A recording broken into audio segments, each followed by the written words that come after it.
Banyak yang belum tahu tentang sebenarnya apa sih oromotor. Kalau GTM kita udah ngerti ya gitu. Oke. Apa namanya? Nah ini sebenarnya apa sih pengaruhnya oromotor sendiri itu apa gitu? Boleh Dokter Reza memberikan penjelasan, monggo. Ya, baik. Jadi ini kan problem GTM itu salah satu problem yang hits ya saat ini. Maksudnya banyak banget orang tua sekarang ke dokter spesialis anak ya. Pasti di klinik anakku BSD ataupun di tempat lain juga itu kan banyak yang orang tua datang dengan kondisi anaknya GTM gitu. Nah, cuman memang benar banget banyak yang belum mengetahui bahwa ternyata kemampuan oromotor ini juga berpengaruh terhadap kemungkinan terjadi GTM. Jadi oromotor itu sendiri sebenarnya adalah kemampuan anak ya untuk menggunakan berbagai otot-otot, kemudian berbagai indera, ya organ yang terdapat di bagian mulutnya untuk melakukan proses makan. Jadi proses makan itu ternyata dia tidak sesederhana seperti yang kita pikirkan gitu, bahwa makan mengunyah telan. Tapi ternyata di sana ada proses kompleks. Jadi ada koordinasi antara bibir, gigi, langit-langit, kemudian fungsi lidah juga dalam mengatur makanan yang ada di dalam mulut ya. Bisa bergerak ke kanan, ke kiri, fungsi menelan. Nah, itu semua merupakan sebuah mekanisme yang kompleks ternyata. Jadi pengaturannya itu tidak sederhana yang kita pikirkan ternyata, apalagi bagi anak-anak yang maksudnya dia belajar makan ya. Nah, jadi itulah kenapa fungsi-fungsi ini otomatis dia dapat mempengaruhi juga kemampuan makan anak gitu. Kalau kita lihat, kalau misalnya motornya terganggu, maka anaknya bisa aja dia nggak pinter ngunyah, tapi hanya ngemut makanan ya. Nah, ini lama-lama juga otomatis bisa menjadi feeding difficulty. Atau mungkin dia nggak pinter untuk mengatur ya pergerakan makanan di dalam mulutnya. Atau nggak pinter ngunyah gitu. Atau menelannya nggak baik ya. Maka dia juga bisa menyebabkan masalah makan. Nah, tadi selain makan mengemut, ternyata kalau oromotornya terganggu juga bisa menyebabkan dia picky eater. Jadi anaknya nggak terbiasa dengan berbagai jenis makanan, berbagai jenis tekstur makanan. Itu juga bisa terjadi kalau anak itu memiliki masalah oromotor. Jadi penting juga nih diperhatikan oleh para moms and dad semuanya mengenai kemampuan oromotor untuk mencegah maupun mengatasi GTM pada anak. Sebenarnya prinsip dasar kerjanya oromotor ini berkaitan dengan pola makan itu bagaimana ya dok ya? Oke, jadi gini sebenarnya. Ternyata berpengaruh ya. Berpengaruh. Jadi kan, jadi kalau misalnya seorang anak ya, ketika dia baru mulai makan, otomatis di situ kan, Mbak Eja pasti kan ada proses adaptasi. Tadinya dia hanya makan cair, artinya hanya ASI ya. Kemudian dia mulai makan yang semi padat atau semi solid, yaitu empasi. Nah, pada saat proses perubahan tekstur tersebut, nah di sini juga peran kemampuan oromotor juga penting gitu. Bagaimana dia dapat mengatur ya pergerakan lidahnya, kemudian pergerakan mulutnya, bagaimana dia pada saat sendok dimasukkan ke dalam mulutnya atau bibirnya, bagaimana dia menutup mulutnya sehingga dapat menghabiskan makanan dalam sendoknya ya. Kemudian ketika makanan masuk ke dalam mulutnya, nah bagaimana dia bisa mengatur gerakan lidah agar makanan ke kiri, ke kanan. Nah, itu semua adalah peran dari oromotor, termasuk sampai dia nanti menelan ya, mengatur antara kapan dia menelan dan bernafas. Nah, itu semua juga fungsi dari oromotor. Jadi inilah kenapa penting sekali ya untuk memperhatikan oromotor ini dan dia berpengaruh gitu. Nah, terus pasti banyak pertanyaan juga ya, bagaimana kita melatih oromotor pada anak? Sebenarnya sih secara alami pada anak itu dia memang sudah terlatih oromotornya selama dengan tekstur makanan yang kita berikan. Kalau kita memberikan makanan yang itu-itu saja, maka oromotornya tidak terlatih. Tapi kalau kita memberikan makanan dengan berbagai variasi, maka sebenarnya itu merupakan salah satu bentuk pelatihan oromotor. Jadi sebenarnya simultan. Jadi pada saat dia belajar makan, maka oromotornya juga terlatih. Nah, selain itu mungkin Moms Angel juga tahu kita kan ada misalnya teeter ya. Nah, teeter ini juga salah satu cara untuk melatih oromotor. Jadi anak usia 4 atau 5 bulan persiapan dia makan. Nah, ini kita lihat dia udah mulai suka memasukkan benda ke mulut. Nah, sebenarnya di situ adalah memang mekanisme alami seorang anak untuk mempersiapkan diri untuk makan ya. Jadi pada saat dia bayi ya baru lahir itu ada mekanisme proteksi sebenarnya Mbak Angel. Jadi mekanisme proteksi ini adalah kalau ada benda padat yang masuk, dia ada refleks untuk menjulurkan menjulurkan lidah atau memuntahkan makanan tersebut. Itu untuk mencegah agar makanan padat itu nggak masuk ke mulutnya karena saluran cernanya belum siap untuk menerima makanan padat tersebut. Nah, mendekati usia 6 bulan ini luar biasa ya, perkembangan anak ya. Maksudnya kita juga berpikir bahwa wah ini luar biasa, memang udah diatur sama di atas gitu ya. Ketika dia Betul. mempersiapkan diri untuk makan, ternyata dia mulai memasukkan berbagai benda ke mulutnya, mulai memasukkan tangan ke mulutnya. Ternyata di situ juga untuk melatih oromotor dan juga untuk melatih agar refleks menjulurkan lidah itu menurun gitu. Sehingga nanti by the time dia 6 bulan, saluran cernanya udah siap untuk menerima makanan, maka refleks menjulurkan lidahnya juga lebih sedikit dan dia udah siap untuk menelan atau makan makanan yang teksturnya lebih padat dibandingkan dengan empasi. Nah, kemudian perlu diingat Oke. juga bahwa kemampuan oromotor ini ternyata dia juga berkaitan dengan kemampuan bicara atau bahasa, ya. Mungkin kalau sesi Betul. sebelumnya pasti klinik anak BSD udah pernah juga mungkin ya pasti berbicara mengenai speech delay dan lain. Nah, ternyata ini Ya. juga berkaitan. Karena ternyata ya otot-otot yang digunakan untuk oromotor ini ya untuk makan ternyata juga banyak juga yang ternyata digunakan untuk bicara anak ya, seperti lidah, bibir, langit-langit, ya, kerongkongan dan lain itu semua kan sebenarnya digunakan juga untuk memproduksi suara gitu. Nah, jadi sebenarnya juga dengan melatih anak bicara ya, melatih anak mengekspresikan berbagai ekspresi ini juga melatih oromotor pada anak ya. Kemudian belajar untuk meniup misalnya ya, minum dari sedotan, Sedotan, ya. mengekspresikan berbagai ekspresi wajah seperti senyum, cemberut dan lain, kemudian mengajak anak untuk mengeluarkan suara dan lain. Nah, itu semua ternyata juga termasuk ke dalam latihan oromotor gitu. Karena ternyata juga tadi saya katakan bahwa dia juga digunakan untuk kemampuan berbicara atau melatih kemampuan berbicara pada anak. Iya, kira-kira sejak usia berapa kita bisa melatih gerakan oromotor itu, Dok? Oke, ya jadi pada usia 4 bulanan ya kurang lebih itu anak 4 udah bulan. mulai ya 4 bulan, anak udah mulai dia memasukkan benda ke mulut, maka kita udah bisa mulai memberikan titer pada anak. Nah, titer ini juga ya Mbak Angel kan kita tahu titer ini juga dia ada berbagai jenis ya, ada yang dengan berbagai jenis permukaan, ada dengan Betul. berbagai jenis tekstur dan lain. Nah, itu semua sebenarnya Sesuai usia ya, merangsang Dok ya? Iya. agar dia di mulutnya itu udah ada rangsangan-rangsangan ya, karena ternyata di dalam rongga mulut kita juga ada serabut-serabut saraf di sana ya untuk Mhm. menerima rangsangan, sehingga dia juga di situ dengan iter yang beraneka ragam itu dia juga belajar di situ untuk menerima rangsangan dalam mulutnya, itu juga melatih oromotornya ya. Kemudian tadi melatih dia bicara, nah Betul. itu juga untuk melatih oromotor ternyata. Kemudian kita coba dengan berbagai jenis makanan ya, itu juga dia juga melatih oromotornya ya. Nah, tapi juga perlu diingat bahwa tekstur makanan ini tentunya juga pada saat dia mulai empati perlu dilakukan secara bertahap juga ya. Jangan juga misalnya langsung kasar enggak. Jadi kalau 6 Ya. bulan sampai 9 bulan itu kita mulai dengan bubur yang halus ya. Kemudian lama-kelamaan kita bisa meningkatkan secara bertahap tekstur dari buburnya tersebut gitu menjadi lebih kasar. Nah, di situ juga dia merangsang oromotornya. Kemudian nanti pada usia 9 sampai 12 bulan itu kan udah mulai bubur kasar, udah boleh diberikan finger food. Nah, di sini juga dia Betul. melatih oromotornya. Kalau dia makan biskuit misalnya ya, biskuit yang dapat Iya. mengeras di mulut, ya menggigit. Nah, di situ juga dia sebenarnya melatih oromotornya. Kemudian di usia 10 bulan ke atas ketika udah mulai diberikan nasi tim, juga dia melatih oromotornya untuk ke next step, artinya ke tahap tekstur yang lebih kasar lagi. Di 12 bulan anak itu sudah boleh diberikan teksturnya makanan keluarga ya dengan lauk dicincang, di situ juga dia melatih lagi oromotornya. Jadi kurang lebih itu kalau untuk anak usia 6 sampai 9 bulan oromotornya dia itu udah mulai melatih ya harusnya menggerakkan benda atau makanan ya masuk dalam mulutnya ke kiri ke kanan, mengkoordinasikan lidah itu sudah mulai pada usia 6 sampai 9 bulan.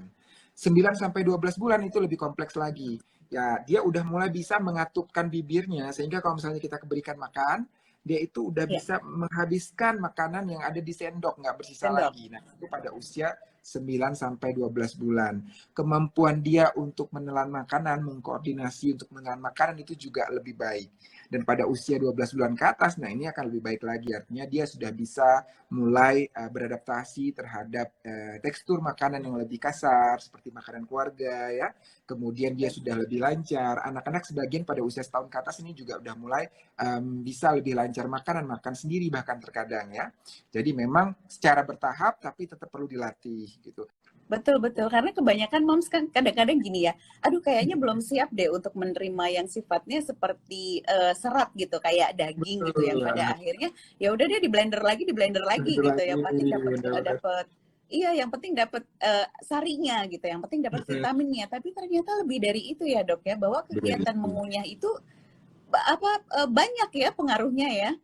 Banyak pengaruhnya bener. Ya, Iya jadi betul. kalau misalnya nih pasti ya di klinik anakku kalau misalnya ada yang problem feeding difficulty dan lain, kalau misalnya ada masalah oromotor kan dirangsang ya oromotornya.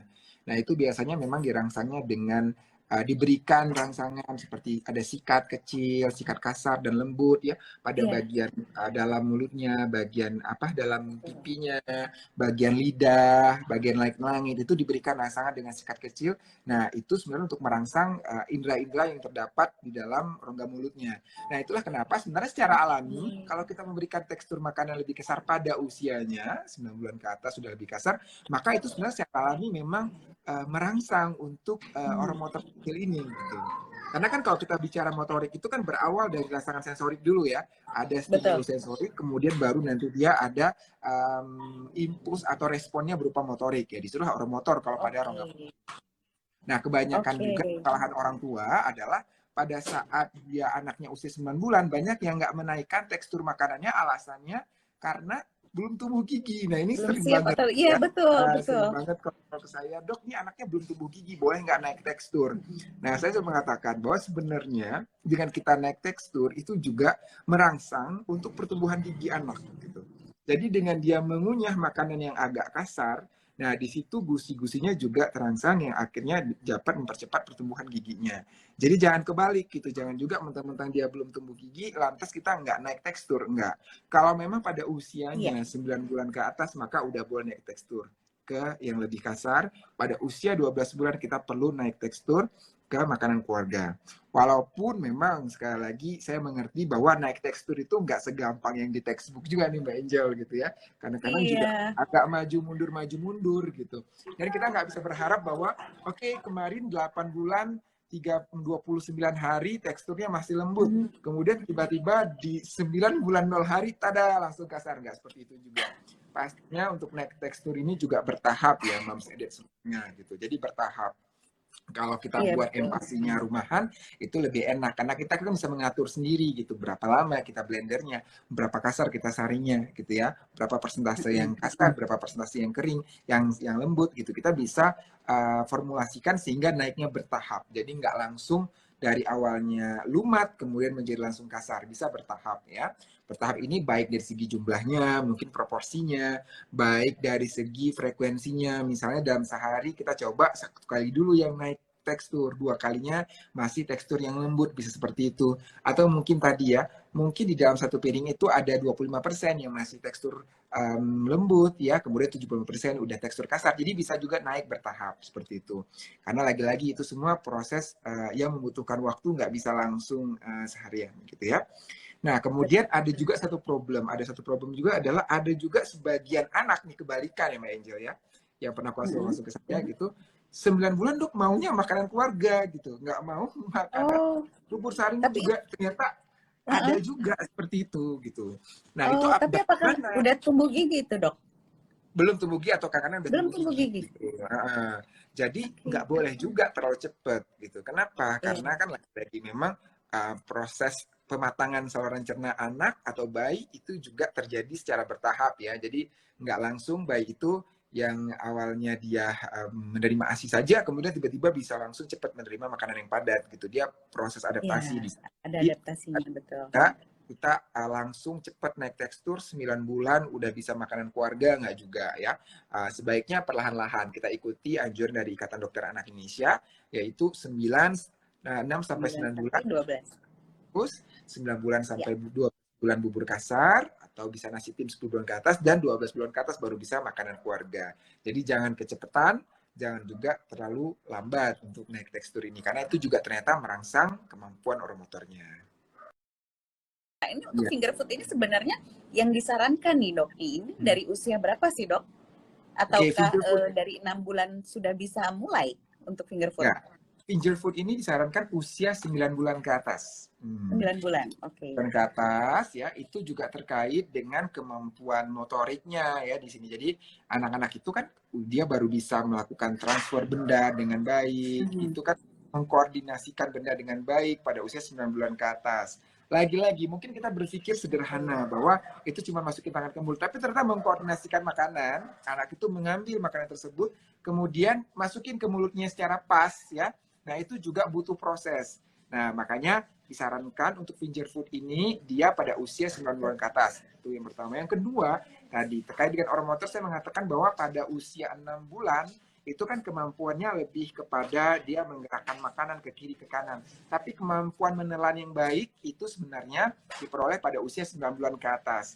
Nah, kalau kita terlalu cepat memberikan finger food, misalnya seperti baby led weaning dan lain, risiko tersedaknya besar. Karena kemampuan oromotornya belum terlalu baik dan kemampuan dia mengkoordinasikan geraknya belum terlalu baik. Makanya finger food ya, atau anak dipersilahkan untuk memilih makanan sendiri, memegang makanan sendiri, itu dianjurkan pada usia 9 bulan ke atas, 9 bulan ke atas. dengan pemantauan dari orang tua. Artinya kita harus melihat baik-baik, jangan sampai anak makan dan tersedak ternyata.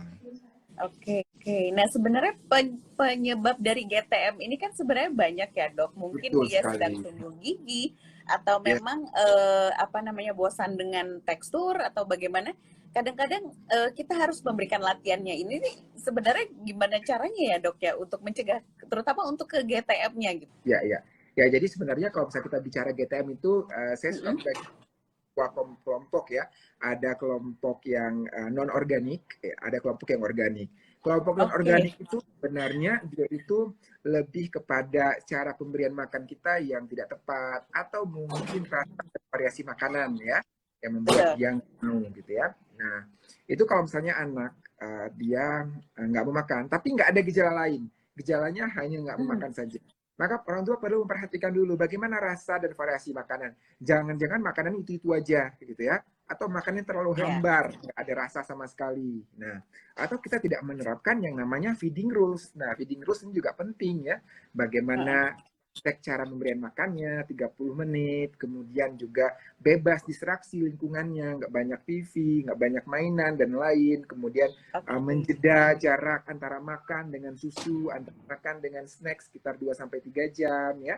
Nah, itu semua penting agar proses makan ini dapat teratur baik, mencegah terjadi GTM dan mengatasi terjadinya GTM. Nah, tapi ada juga penyebab lain, yaitu organik. Penyebab organik itu ternyata memang ada masalah pada tubuh anak ya.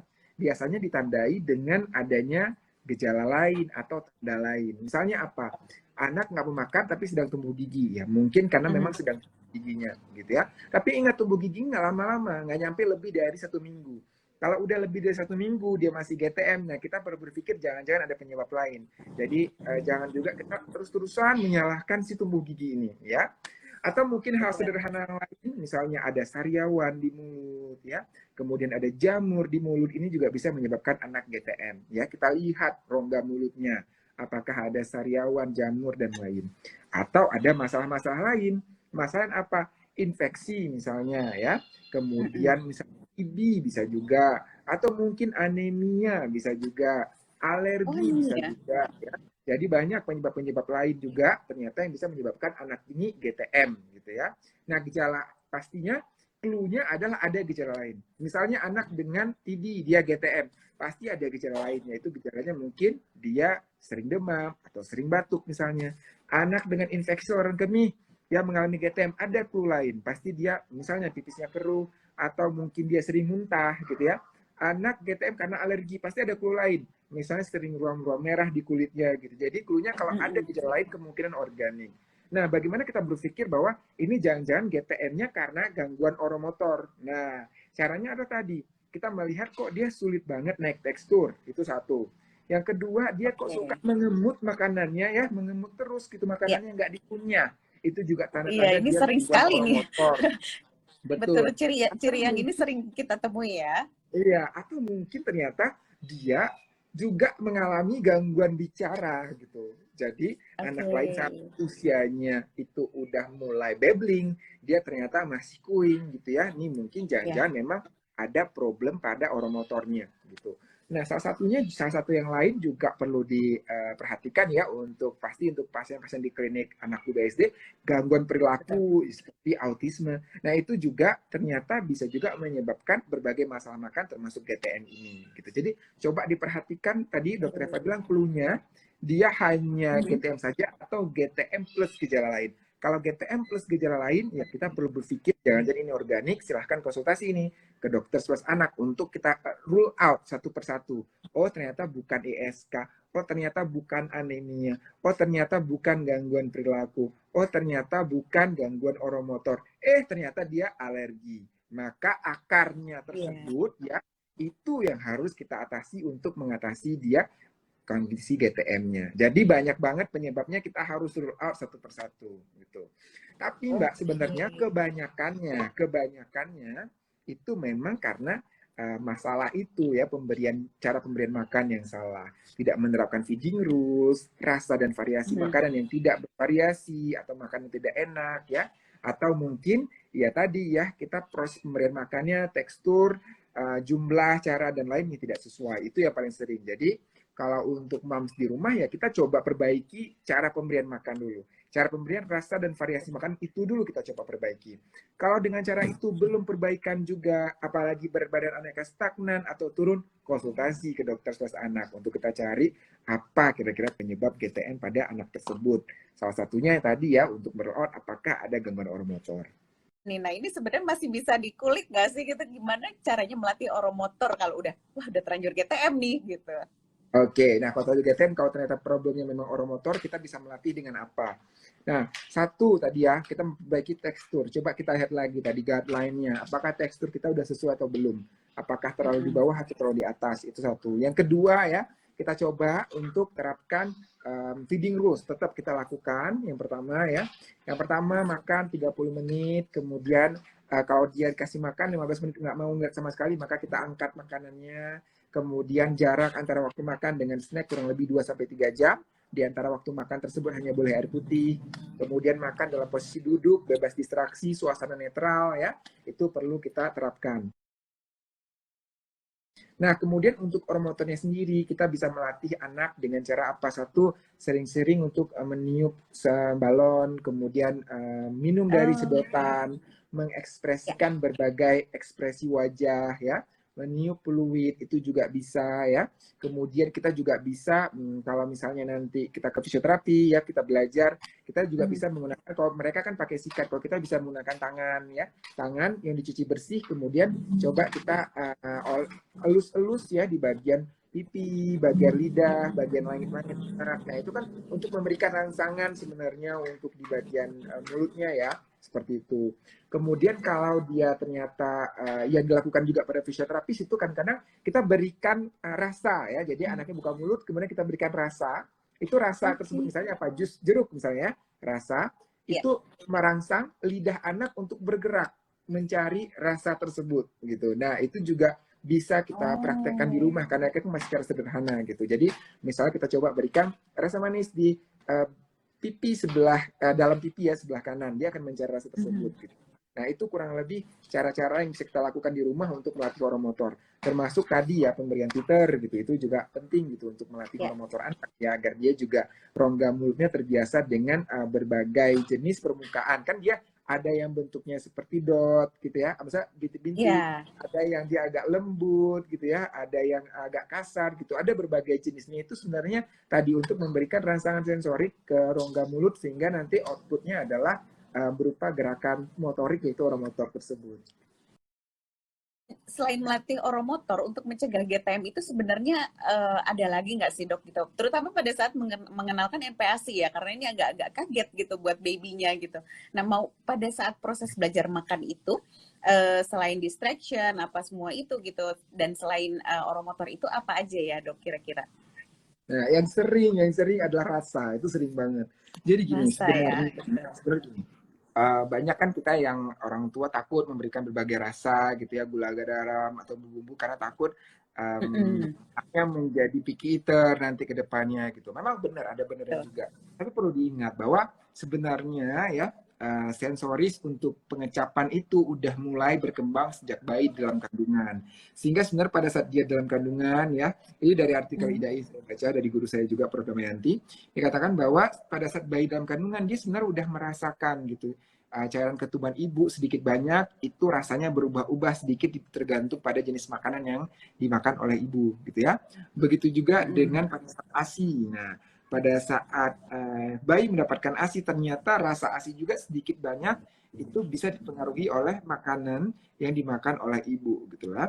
Nah, kita tahu bahwa makanan di Indonesia kan kita berbumbu-bumbu banget gitu ya. Itu dikatakan Betul, betul, iya. memasui pada saat hamil makannya rendang. Begitu di empat nggak ada rasa sama sekali. Nah, itu banyak yang nggak Iya, mau makan. Nah, itu pada saat oke. awal. Nah, jadi sebenarnya boleh kita tambahkan bumbu atau gula garam sedikit saja ini agar Mm-mm. dia makan aja. Tapi nggak perlu terlalu banyak juga, nggak perlu terlalu dominan juga. Karena kalau terlalu dominan nanti dia juga terbiasa maunya makan yang gurih atau maunya makan yang manis Gurih, gitu ya. betul. Jadi, sedikit-sedikit aja it's okay. Ya, jangan juga benar-benar hambar sama sekali. Kita juga bisa menggunakan sebenarnya ya perasa-perasa yang bersifat alami.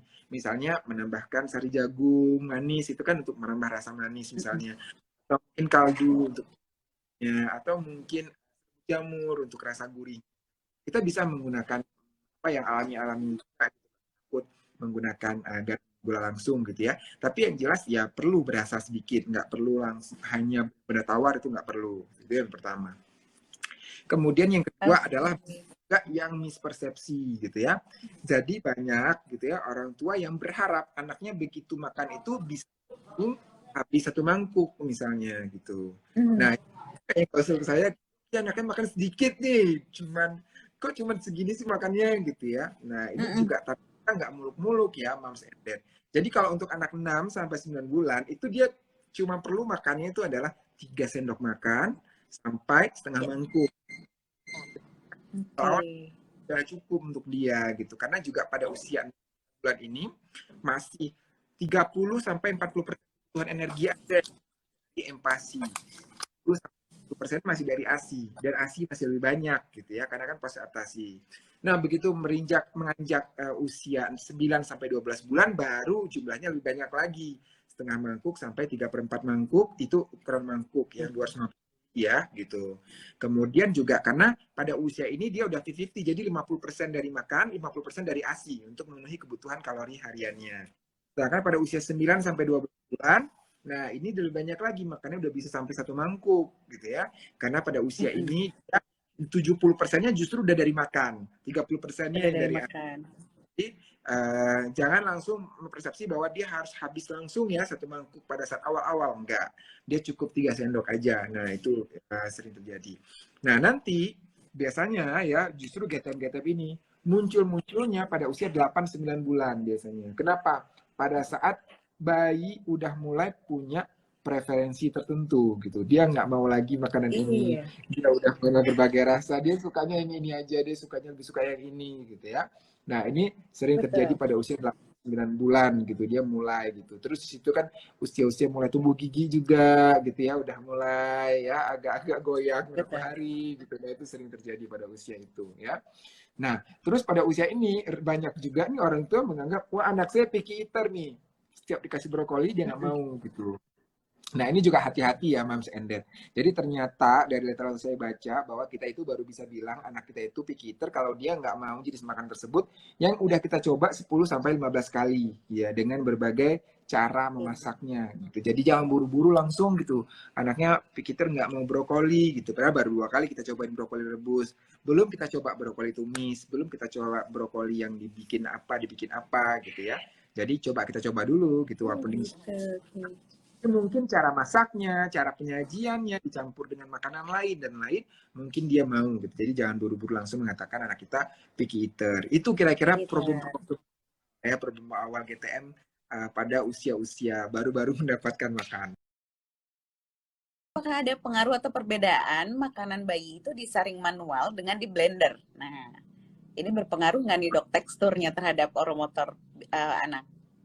Oke ya, jadi gini, sebenarnya sih ya, itu kan ada juga beberapa pendapat sebenarnya. Ada pendapat katakan kalau misalnya kita saring manual lebih bagus dibandingkan blender gitu untuk kandungan nutrisi dan lain. Tapi sejujurnya saya belum pernah membaca untuk perbedaannya kalau misalnya kandungan nutrisi antara di blender atau disaring. Nggak ada prinsipnya mana aja nggak apa-apa. Asalkan kita memberikan tekstur yang sesuai ya.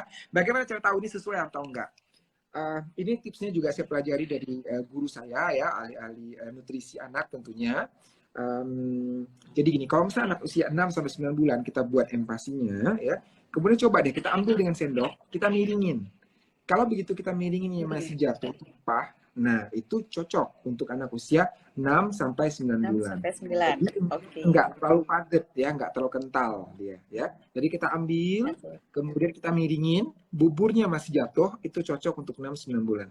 Tetapi kalau untuk anak usia 9 bulan ke atas ya, itu kalau misalnya kita saring atau kita blender ya, dia agak lebih kasar dan kandungan airnya nggak terlalu banyak lagi. Kemudian coba kita miringin. Nah, kalau kita miringin ternyata dia nggak jatuh lagi, lengket di sendoknya, nah itu cocok untuk tekstur 9 bulan sampai 12 bulan. Ini secara kasar ya, untuk kira-kira ini udah terlalu kental nggak sih gitu. Karena kan kita juga nggak tahu seberapa kental gitu. Kalau misalnya fortifikasi kan gampang, kita tinggal ngikutin aja. Kayak satu sachet ditambah berapa cc air, kita tinggal ngikutin aja. Tapi kalau kita buat sendiri homemade kan kadang-kadang kita ini kekentelan nggak ya gitu, atau terlalu cair Iya, kita. betul.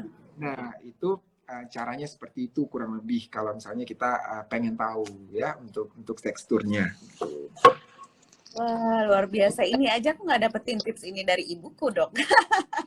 Dapetnya malah dapet dari dokter Reza, luar biasa. Ya Aduh, memang ini karena Mama ternyata pasti. namanya ilmu ya Mbak Angel itu kan berkembang terus gitu ya. Iya, Nah ini betul. juga kadang, Iya, iya. iya contohnya aja nih misalnya, dok ini anak kedua gitu. Saya selalu nanya, anak pertamanya umur berapa Bu? Anak pertama umur 8 tahun. Oke, berarti saya harus edukasi lagi nih cara empati dan pemberian makan mulai dari awal. Karena udah berbeda gitu Iya, antara betul. dulu yang anak pertama sama yang sekarang gitu ya.